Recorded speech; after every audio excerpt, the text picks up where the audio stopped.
spoke to Amanda and Judy, and I was like, I don't understand this character. I don't understand Alex Christensen. She's really smart. She's a surgeon, but why is she so dumb with men? Like, that doesn't make any sense. And they were like, Claudia, people are flawed, and sometimes really smart people don't know their way in love. I was like, oh, right, cool, that's interesting. Yeah, I'm on. Hi, and welcome to this very special season of McLaren Versus, celebrating 25 years of the iconic series The Secret Life of Us, a show that is somewhat close to my own heart. Now, over the next few episodes, we're going to be talking to some of the cast and the creators of the show to give you that access all areas chat you have come to expect. So sit back as we take you on a ride through the noughties and one of Australia's most loved TV series from the inside out. This is McLaren versus The Secret Life of Us.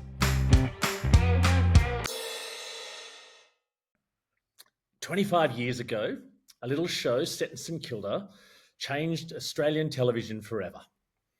The Secret Life of Us wasn't just a drama, it was a mirror. It showed us friendship, love, heartbreak, and the beautiful chaos of being in your 20s. I was lucky enough to be a part of that journey, and today I'm catching up with three people who helped make it unforgettable. We're going to dive back into those days of bad haircuts, big dreams, and even bigger emotions to find out what The Secret Life of Us means 25 years later.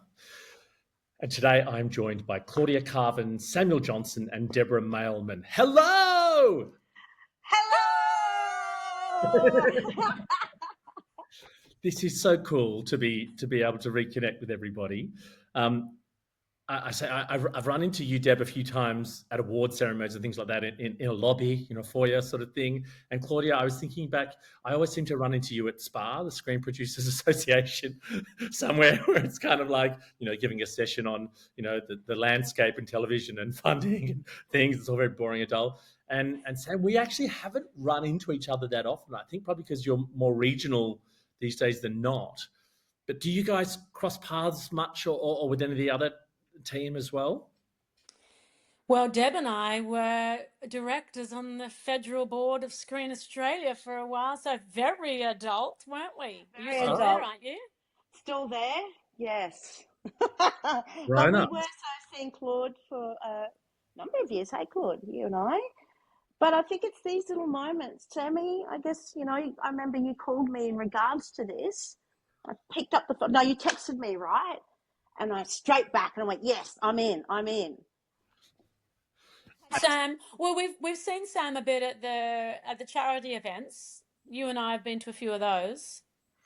Claudia has been very supportive of my little cancer kind of stuff. I think you flew yourself down to Melbourne a couple of times, if not for when I left on the unicycle, maybe the return. I think you've also contributed to our dear books, our books of letters that we sell to kick cancer in the Kiwis, and also when I was up in Sydney doing Dancing with the Stars. Let's go back to the start, right? And let's go back and set the scene. Do each of you remember how you came to get the role, like whether your audition or whether it was a phone call in meetings with producers and agents and stuff? Yeah. I'll go first. Can I go first? Yeah, I remember. So I'd been partying the whole night before. I didn't know my lines, and I wasn't wearing shoes. I think I was still a bit high. I think I'd had some pills that night. And I rocked up, and I didn't give AF. Like, it's just like, it was enough for me just to get there. And I read the whole thing off the page. I was completely unprofessional. I walked away and forgot about it, because that's the best attitude with auditions, because normally you don't hear back. And I did just a terrible job, and they thought, that's him. And then they told me that Claudia Karvan had signed, and I said, show me the dotted line, I'm in. And so as soon as I found out Claudia was attached, I was like, yes, please, yes. Sam, I was the same. As soon as I knew Claude was on. Yeah, really? Yeah. Yes, please. I want that experience. This is all your fault, Claudia Karvan. Oh my God. Well, my story is really funny then as well because um, my agent was Robin Gardner, and she had always said no TV, no, you'd never do TV. We were very, focused on film, and that was what you did in those days. TV Hmm. wasn't something you ever looked at if you were, wanted to have a decent career. Yeah. And then she rang me and went, "Oh, there's this great TV show, and yes, I think you should sign up and you should be in it." I didn't sleep for 2 nights. So I was like, my agent thinks she's just selling me down the river. I'm a failure. I was just devastated. I was like, oh, she just has no faith in me. This sucks. And so I said yes, but then I didn't sleep for a couple of days, and then I was like, actually, no, Yeah. I don't want to do this. I'm just signing up to a soap. And so then I had a conversation with John Edwards, and I had a conversation with Amanda Higgs and Judy McCrossan, and I said to John, look, I'll do this show, but I'm only going to do 4 episodes. I'm not signing on for the whole series. I'll only give you 4 episodes. And John is so smart. He just went, yeah, that's fine. That's fine, which is impossible. You can't do a series with one of the leads only on for 4 episodes. And so he just completely indulged me. And then I spoke to Amanda and Judy, and I was like, I don't understand this character. I don't understand Alex Christensen. She's really smart. She's a surgeon, but why is she so dumb with men? Like, that doesn't make any sense. And they were like, Claudia, people are flawed, and sometimes really smart people don't know their way in love. I was like, oh, right, cool, that's interesting. Yeah, I'm on. I love it. I love it. It's oh my god, because you're right. At the time, like television was death to a film career. They were very, very separate, and Yeah. everywhere globally, that was it. And now the whole thing has swung around very differently, and that was part of that transition period. And I know like my story. I actually originally there was a chap called Paul Layden was cast in the role of Richie, and then Oh, really? Paul got offered a 3-year contract on As the World Turns in New York, doing an American soap. And so he pulled out. And I hadn't auditioned for the show originally because I was doing Home and Away at the time, and it was a clash. And then things had slid and done, and then they went, "Oh, this role's available," and I went, "Oh!" So I came in and auditioned, and Abby was there, and yeah, we just had a really great time. And um, it kind of got it was Lynn Marie Danzig was the pilot director, and it was I was basically 6 months out of dramas because I was still very kind of serious, and and she took me in the corner and whispered all these instructions to me and took Abby over here, and I went, oh, this is very different. This is not Home and Away. This is great. And then we did that, and I was lucky enough to get in. But I do remember it was the DNA of, by the time obviously that offer came to me, obviously Claudia, you were on board. Deb, you were on board. Abby was on board. Star from Heartbreak High. Joel was, the up and coming new kid on the block. I was like going, yes, please, yeah, sign me up immediately. It was just awesome. And Deb, I do remember getting a phone call, and I think it was with John Edwards having a chat. I was just happy because, like, I was broke. I was living in Sydney and I was goddamn broke. I was trying to find any job possible. And yeah, then I was really happy to sort of, move to Melbourne, start a new life. I was still really green at that time, so I didn't know what I was doing with my life. So the thought that suddenly financially I was going to have a job for 6 months. Remember back then that was 22 episodes. 22 1-hour episodes, which But is of course, we crazy. did the pilot first. I remember doing the pilot, Yep. and then it sort of disappeared for a bit, didn't it? It did, because we didn't shoot. We did the pilot, I'm going to say around January or something like that. And then we didn't hear until June what was going on. And then we started in November of that year we went across Christmas into the new year. And because of the timing with the network as well, if you remember, the entire first series was in the can before anything went to air. So we got to shoot all of season 1 without anybody knowing anything. And then, if you remember, we came back to shoot season 2, and it was chaos. There was like security guards and people, the St Kilda Festival trying to get through all that sort of stuff and shoot. It was like, ugh. It was just craziness. But yeah, But I was thankful for something new, to move to a new city. I fell in love with Melbourne. And then obviously, knowing that Claudia was attached was an absolutely. I was still green to acting, and particularly acting in front of camera. Like, I had next having to no just won experience. only the single AFI at that point in time for radio. Yeah, but that got me nowhere. It got me doing some runs for $10 an hour, Marrickville. Do you remember this, Deb? In Sydney, we went to a screening of the pilot, and you and I were sitting together, and our agent, because we both had the same agent, was Robin Gardner, was sitting in front of us. Do you remember this? They hired like a little theaterette, and we watched it. Were either of you guys there for that? No. Vaguely, Claude, vaguely. So we watched it. It got to the end. Robin Gardner turned around and looked at you and went, "Oh, you're amazing, Deb. You're amazing." And she said nothing to me. And I was like, "Oh my God, I was the worst." No, really? Oh, no, I'm terrible. Oh, again, another 2 nights, no sleep. Do you remember the sets were out at Crawford's, right? Yeah. Which is now a Box Bunnings. Hill. Box Hill, yes. Box Yeah, Hill. Box Hill. It's a Bunnings now. Good to know. If you go down the tool aisle on the left near the screws, you'll see the old apartments. They're just there. But I always remember it kind of it felt really real when you kind of walked into that set and they'd built all those sets, and they were these ridiculous St Kilda apartments, because I'd moved down to Melbourne as well trying to find one. I went, these apartments don't exist. They're 3 times bigger than anything I've ever seen, you know. But they were beautifully decorated by Adele Fleur and her team, production designer. If you remember Adele, they did a great job decorating all that, and it really felt Melbourne. It felt St Kilda, and I guess I just want to ask that question because you may recall as well. This was originally set in Bondi in the script, and I think the producers before it was cast and done moved it to Melbourne because Melbourne audiences gravitate towards Melbourne-made content, and Sydney was kind of agnostic, went whatever, don't care. So they made a decision to move it to Melbourne and set it in St Kilda instead of Bondi. And I think St Kilda became such a character in the show. And, you know, I wonder how you guys feel about that, you know. Any thoughts on how you felt it sort of shaped things? As a Melburnian, St Kilda was absolutely a character in the show. People would visit the apartment we shot the exteriors for. People would visit that. Yeah. The St Kilda was totally a character that people really got into.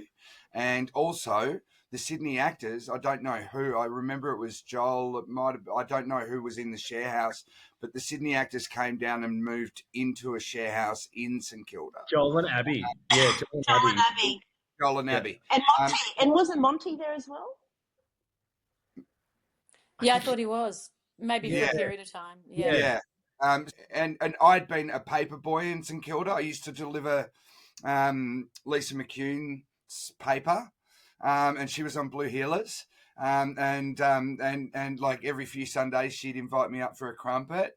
And so I had an existing Hashtag me too. What's that? What was that? Hashtag me too. The crumpet, eh? Between just sounded a bit odd. Yeah, right. I should make this clear, Claudia. I was like 21 and out of work, and Secret Life hadn't just happened; it was about to happen. So I was looking for any job that I could. So I wasn't actually an adult. And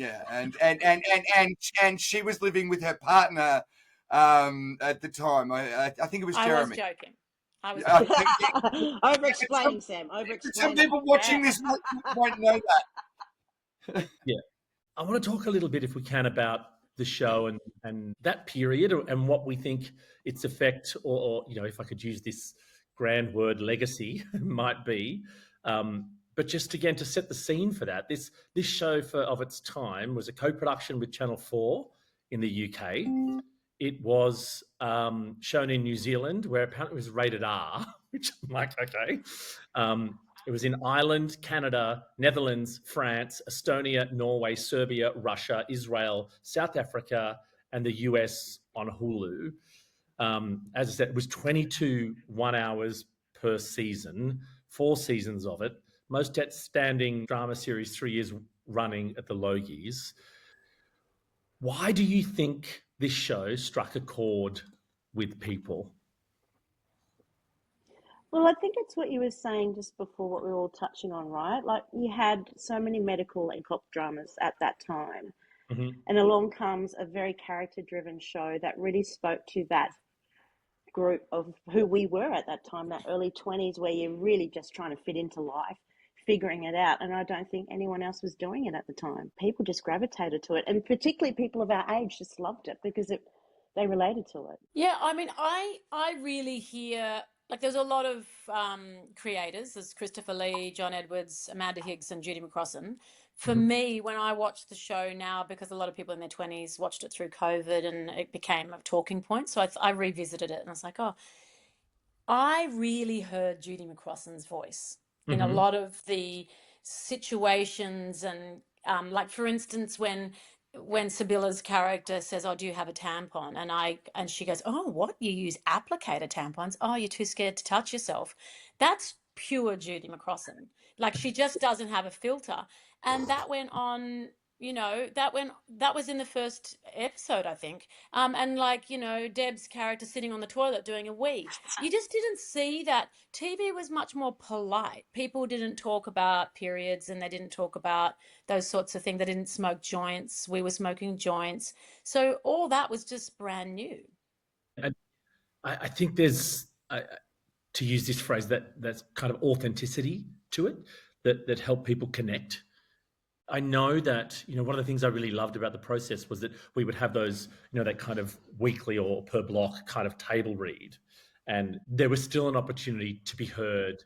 And I know there was a big care factor from that creative team you just mentioned, Claudia, in regards to, what people what the actors felt about their characters and the journey and the arcs and that kind of stuff. And I'm reminded of, and I can't think a specific example now, but I know Sibylla will have one when I talk to her, that there came a time where because we were all living this experience as well, and that you'd have conversations and Judy would overhear them and they'd end up in the script. And you'd be like, that's not appropriate. I think it's Did any of you feel at the time we were making the show that it was having the impact, I guess, or would have the lasting impact it's had? Because like we talked just before, it's all those areas it's been shown, but also, again, it was just on Netflix, I think 2 years ago. It was all on Netflix. Channel 7 still have it on 7 Plus. It's on Throwback TV right now. 9 had it for a while, full season. I'm just like, it's kind of crazy and that's all recently, and that's a bit crazy. Look, at the time, I was really ignorant around. This is going to sound so stupid. Okay, so not having done the first television show, and then obviously coming into second season, and then suddenly people are recognizing you in the street, calling by your character name. It was the first time I actually understood the medium of television. I know that sounds silly, but it was the first time I saw, shit, we're in everyone's lounge room. It was so profound for me to just go, holy shit, I'm part of some big juggernaut here that I didn't realize I was getting into. And it took me a while to sort of understand that. Yeah, because I'd been acting since I was 10. So I started Secret Life, I think, when I was 27. But I think I did the pilot when I was 27. And I've been acting since I was 10. So I'd done like High Tide, The Big Steal, Heartbreak Kid, and Dating the Enemy, Paperback Hero with Hugh Jackman. Like I'd done like sort of big films, but most of the time no one ever recognized me in the street. Then Secret Life happened. And I was like, oh, okay. Oh, I'm actually now acting and there is an audience. Like I was sort of kidding myself, like, oh, there is some sort of audience for the stuff I've been doing. Nothing like Nothing Secret like Life of Us. Deb and Claudia described it really well, and I'm going to rip off both of them. Well, Deb, Claudia, earlier you said it was a zeitgeist. It's the only time I ever walked into a zeitgeist.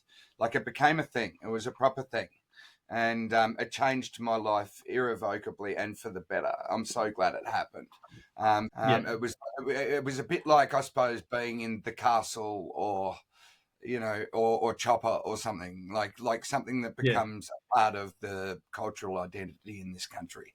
It was Yeah, and I think Melbourne very much took it to heart, as this is ours sort of thing. And I think I was going to ask you about that, Claudia, like film famous versus television famous, that experience. And I guess for all of us who weren't already on the radar becoming famous, having that transitional period where, and Deb, you mentioned it, where suddenly people are looking at you. And I recall at the time, I think it was you, me, and Damien Demonimus were sitting around having a chat, just going, "It's weird. It's weird." Because you're out and it's that animal instinct in you when you're at a cafe or something, and there's a couple of you, and people are looking at. They're not saying it; they're just looking at you, and it's kind of like being in the zoo and just going, "Well, what's wrong with me?"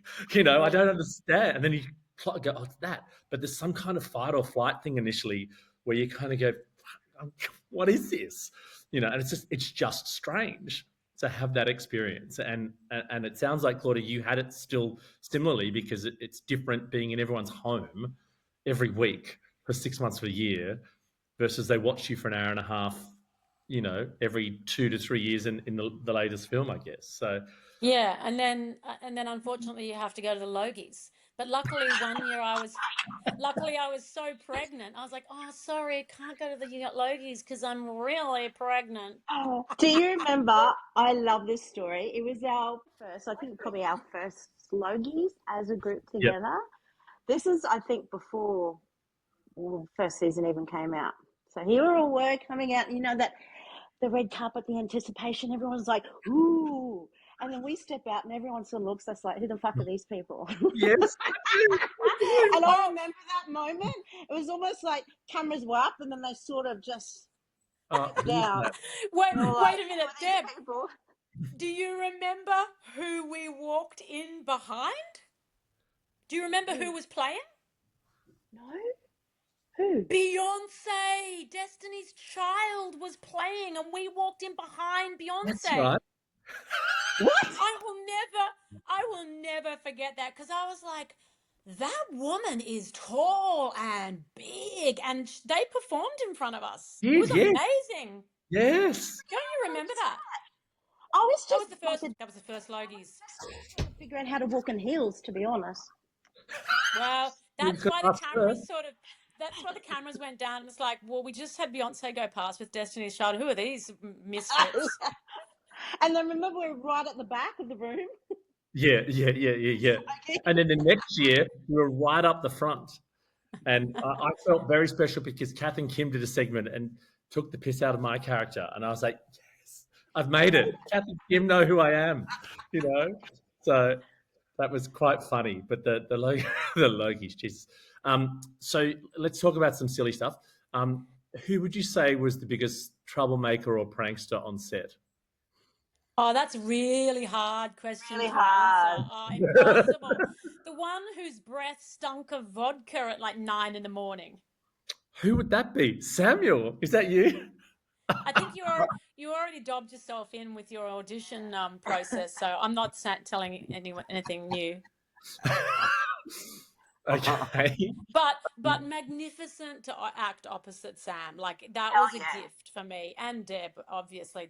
Deb's extraordinary. But when I first met Sam, he walked into the room for the read through, and I was like, "Oh my God, sorry, Sam, if this is annoying to you," but I was like, "Oh my God, it's a young Ben Mendelsohn. This is crazy," and he was just electric to act opposite. Always, never knew what you were going to get. Always in the moment. Lots of energy, high stakes, brave, fresh. It was just like such a gift to act opposite you, Sam. I loved it. Even if you did breath sometimes, not always, sometimes smelled of vodka or some alcohol, beer maybe, old beer or something. Well, I'd get home after work and I'd be like, well, I'm not going to let Secret Life mean that I don't have a life. Like it's they're 12-hour days, and then you've got to learn your lines, and like we worked really hard. We worked really hard, and I've still got that part of me where it's like the more hours I work, the kind of the later I insist on staying up. The harder you've got to party. Yeah, I mean, yeah. you know, I should point out that you did have a lot of days off because they'd go to Joel's flat or they'd go to Sibylla's flat. Like we did have quite a few days off. And I would Yeah, say on average it was like 3 days a week. You know, Totally. It was a best job great ever. Like, schedule. yeah, great schedule. It was yeah. really good. Do you? Yeah, I mean, I don't know whether Claudia remembers this, but I fell asleep one time during a close up that she was doing. Yeah. I don't remember that. Uh, Was I that riveting to act opposite? I signed on the show because I fucking love you, and And then you fell asleep. and it wasn't your performance was riveting. It always was, but clearly I'd been on the sauce the night before. Hilarious. No, I don't even remember that. I always loved acting with you. Didn't matter what. You. And you, Deb, what a gift. What a household. You at the time where I was like, I always loved acting opposite you guys. And I was like, wow, I've really got to, think these scenes where I've got to bring it for these guys because they're amazing. But the ones where I was just like, I have nothing to bring. You just guys, you take it away because you're incredible. Were the scenes where we had to dance and they put on music. And you guys, Sam's an amazing dancer. Deb is an amazing dancer. Like you just can isolate and you just totally get into it. And Sam, you just go wild. And I was just like, okay, at least Alex Christensen is sort of a bit uptight and anal, so I'm just going to look like the dickhead here. And that's fine. That's just my character. But I was so intimidated because you guys would just go for it. We had that scene where Abby Tucker, I think it was Abby, did karaoke, and that they thought that it was a good idea that we'd all do a karaoke thing, and so then they wrote in the script that I had to sing "How's That" by fucking Daryl Braithwaite, That's the only right. the Yeah. only male fucking singer in fucking Australia that can hit a fucking IC, and I can't sing, and I hate this song. And I had to fucking straddle the fucking microphone and do it all confident. And inside I was dying. And then after, and it was like, come on, Sam, you've got this. And then after that, no one ever did a karaoke scene ever again. What about when they discovered that I surfed in real life? I like surfing and I can actually get up on a surfboard. So they're like, oh, great. We'll just write in this whole surfing episode where Alex Christensen surfs. And I was like, Alex would never be able to surf. That's just stupid. So I just fell off the board every single time they filmed me. And they're like, were you purposely falling off the board? I was like, yeah, because my character would never be able to surf.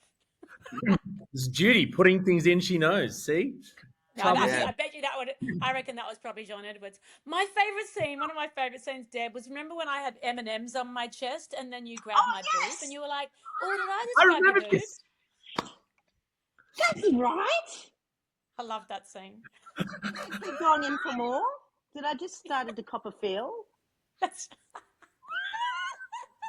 so good. So natural. I don't know whether you remember that, but but out of hours, I got wasted and we played spin the bottle and I passed you. Passed who? Spin the bottle. That was at Ian Joel's house. I passed Spin Deb. the bottle. Yeah. And I remember my boyfriend at the time getting very, very uncomfortable with those Friday nights. I mean, it was a harmless game of spin the bottle. We were having fun. We were having fun. That was yeah. So, Claudia, I'm sure you will remember, but you directed us all in an episode as well. In two episodes, a block. Yes. Me. Sorry, 2 episodes. I'll fix that in the edit. It's okay. How was that for you? I mean, it was fine for us. It was kind of like a bit of fun and great, but was that a big transition for you? Was that kind of something you'd always wanted to do at that stage, or?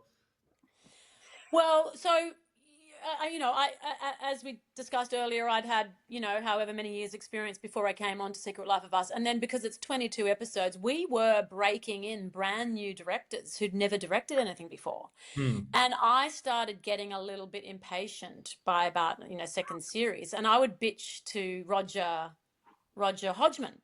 Yeah. He was one of one of our very established, excellent, wonderful directors.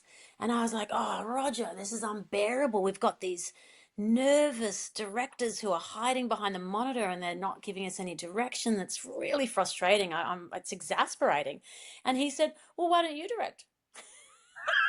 And I was like, yeah, sure.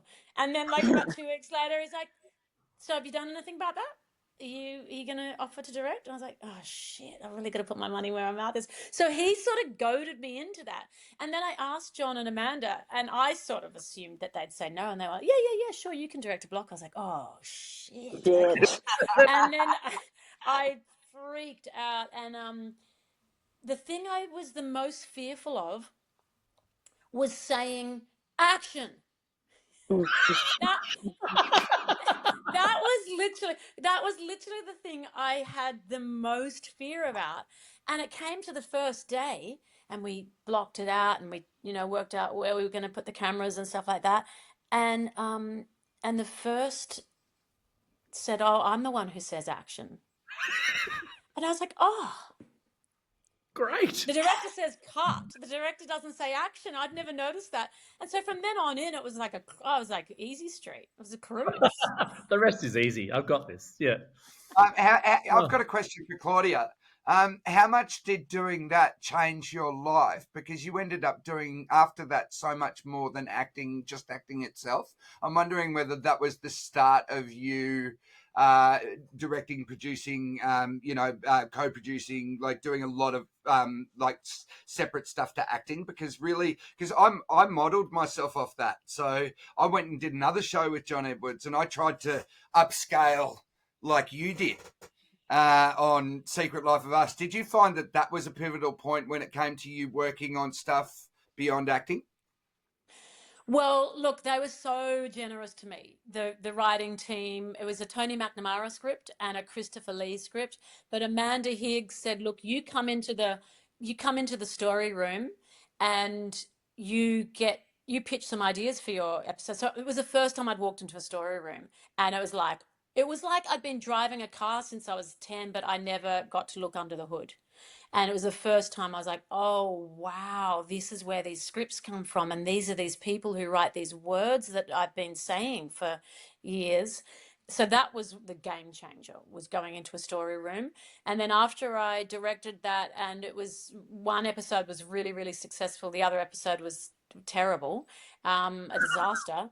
Oh my God. That John Edwards then approached me and said, look, do you want to come up with a series and do you want to produce something with me? So, it just created opportunities. And you have very much run with those, I mean, looking at the list of shows like that you went on to, from Love My Way and then right through Bump still happening now. There's so much. And, I hope you're very proud of all of those, because they're all just, it's so awesome to watch from the outside, seeing that evolution.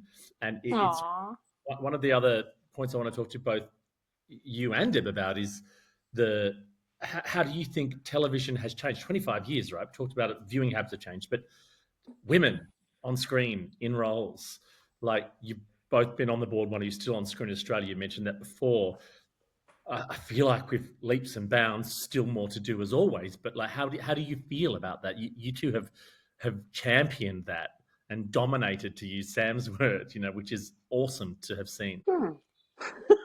I've got an answer. Should I jump in? Yeah. Jump in.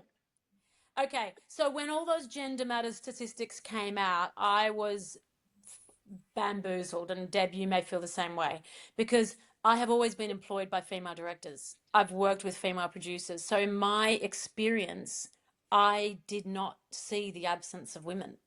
And you may find the same thing, Deb, because you worked for Rachel Perkins, and it was all women in that Radiance movie. So I was shocked by those statistics, and I don't question them. And I think a lot of really good work has been done to address that imbalance. I actually think we're at a tipping point now where sometimes I'm watching shows and I'm going, that male character is underdeveloped and a bit weak. And we need to keep an eye on keeping male voices just as alive as female voices. And I agree with that. Absolutely. At one of our screen producers meetings, Claudia, I remember you said something at the time on gender matters and that kind of stuff, which would be some years ago now. And you said, well, no, we've got equality when there are as many inept women in roles as there are inept men, right? And I always kind of went, that's pretty much true because, you kind of go, That's so women have true. to fight like tooth and nail to get a look in, and men are just get handed stuff left, right, center, And I love that phrase, and maybe we're reaching that moment. I think it's coming back to me now. I think I actually said mediocre, not inept. Okay, sure. Okay, so yes, better. But it's Yeah. equal, to both But sides. look, to be, and I have to credit who I quoted. I was quoting Julia Gillard. So Julia Gillard, right. when she was acting Prime Minister, she actually said that. She said, when we have as many mediocre female politicians in politics as male, then we have reached. And I just stole her quote. I would like to just take a moment, if I may, with the three of you to do a quick recap on sort of what's happened since. So Deborah Mailman, if I may, ACTA Awards. Best Supporting Actress in a Drama, 2025 for Boy Swallows Universe. Best Supporting Actress in a Film, 2024 for The New Boy. Best Lead Actress in a Television Drama, 2019 for Alex in Total Control. Best Supporting Actress in Television Drama, 2018, Mystery Road. Best Lead Actress in a Feature Film, 2012, The Sapphires. Best Supporting Actress, 2010, Brand New Day. Best Supporting Actress in a TV Drama, Offspring. Best Performance by an Actress in a Leading Role, 98, for Radiance, which we touched on. That's just the actors, the Lokies. Best Lead Actress in Drama, 2024, Total Control. Most Popular Actress, 2019, for Bike Club and Mystery Road. Most Outstanding Actress, 2016, Redfern Now. Most Outstanding Actress, 2013, for Marbo. Most Outstanding Actress in Drama Series, 2004, Secret Life of Us. And 2002 for Secret Life of Us.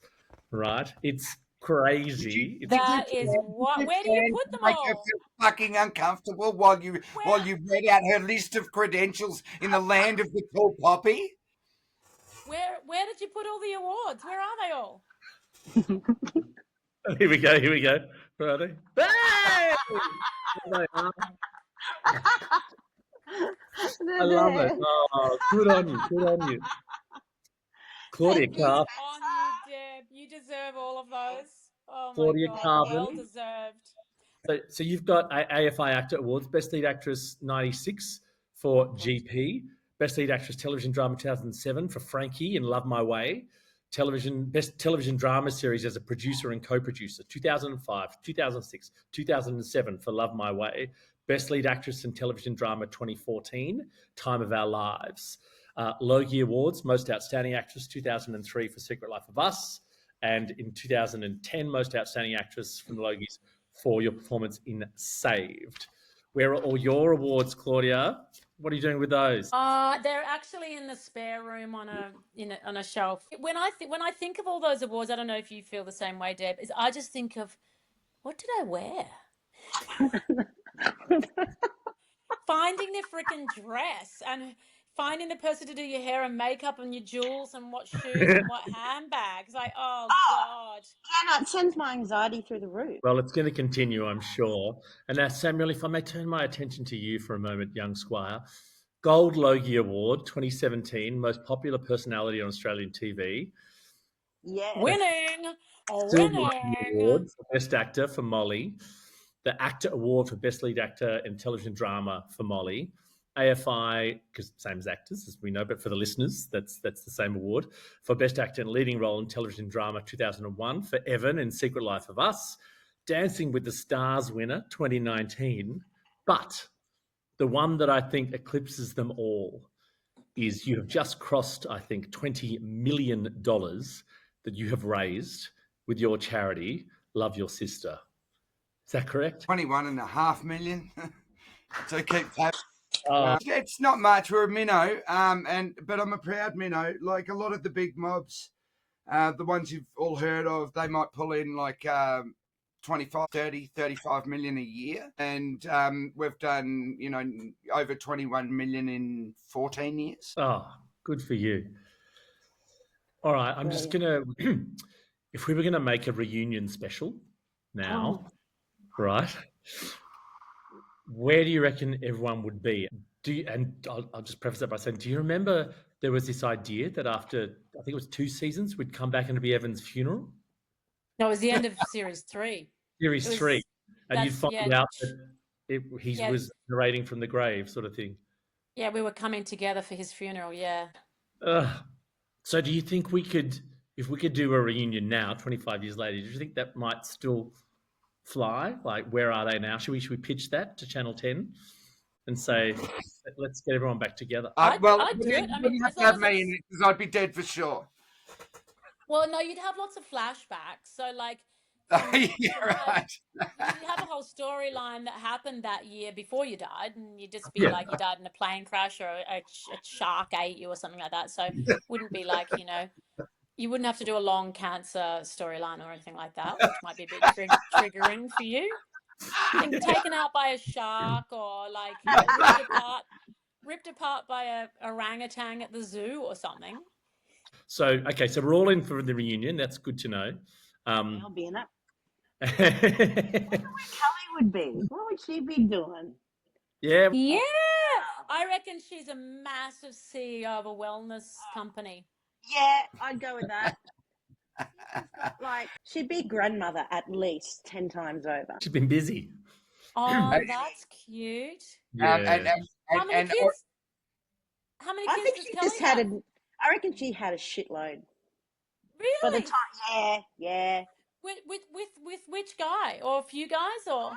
Remember, well, in the 4th, I ran off into the sunset with Aaron Patterson's character. So Are you still with him? You reckon? I reckon. Well, I don't know, maybe. But we had a shitload of kids. I've had a fair bit of experience in the publishing industry. My sister's onto her 4th book.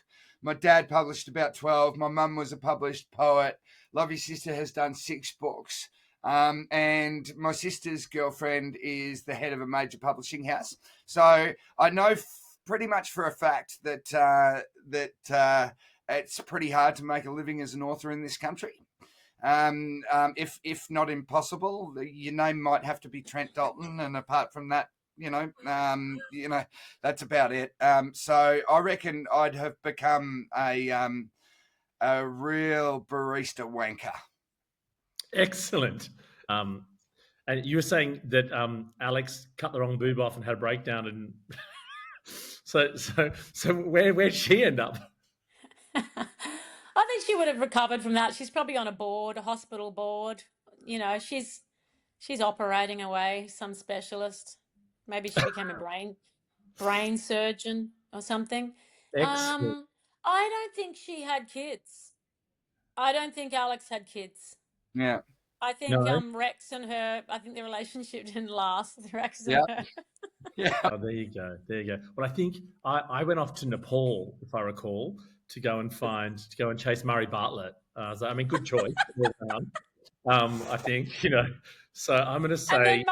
And then Murray Bartlett did White Lotus. So Yeah, so maybe you're living off the royalties. Perfect. That's where I've ended up. And we're running a wellness retreat in Byron or somewhere. It'll be great. Have you ever seen the animated film Hotel Transylvania?